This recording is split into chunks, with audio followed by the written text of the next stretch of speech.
টাকা নামের একটা কাগজ, এটা এমন একটা কাগজ, এটা কেউ ধরার আগে কখনো চিন্তা করে না এটা কোথা থেকে এসেছে, কিভাবে এসেছে, কে নিয়ে এসেছে, কার মাধ্যমে এসেছে, এটা কি আসলে ভালো না খারাপ, এটা কেউ চিন্তা করে না। টাকা পেলে সে টাকাটা যে কেউ হাতে নিয়ে সাথে সাথে সুরক্ষিত করে দেয়। কত দামি একটা কাগজ, কাগজটা কেউ ধরার আগে চিন্তা করে না এই কাগজটা কি নোংরা নাকি ভালো, এটাতে কোনো জীবাণু আছে কি। কেউ এটাও চিন্তা করে না যে এই টাকার কাগজ নামের কাগজটা ধরার আগে হ্যান্ড ওয়াশ দিয়ে হাত ধুয়ে নেবে, অথবা এই টাকা নামের কাগজটা কারোর কাছ থেকে নেওয়ার আগে চিন্তা করে না সেই টাকাটা কি হালাল পথে উপার্জন করেছে নাকি হারাম পথে উপার্জন করেছে।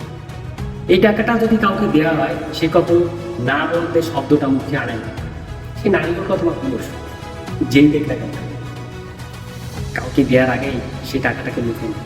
তাই নিজেকে এমনভাবে তৈরি করতে হবে যেন কোথাও গিয়ে দাঁড়ানোর আগে সবাই লুফে নিতে বাধ্য হয়।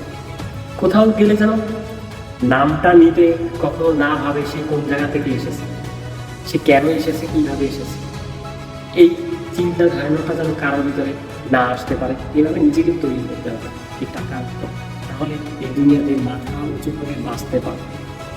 তা না হলে প্রতিনিয়ত এই টাকাওয়ালার যে মানুষগুলো আছে তাদের কাছে ঠোকর খেতে হবে। আর ওই ঠোকর খাওয়ার সময় আশেপাশে যে মানুষগুলো থাকে তারাও কিন্তু দেখার পরে ওইভাবে একইভাবে ঠোকরাতে চাপে যেতে তুমি উপরে উঠতে না পারো। এটাই দুনিয়ার নিয়ম। এই জন্য টাকার মতো নিজেকে তৈরি করতে হবে যেন কেউ হাতে নেওয়ার আগে চিন্তা না করে যে এটা কোথা থেকে এসেছে, এই চিন্তাটা যেন তার মাথায় না আসতে পারে। এভাবে তৈরি করতে হবে। Good luck.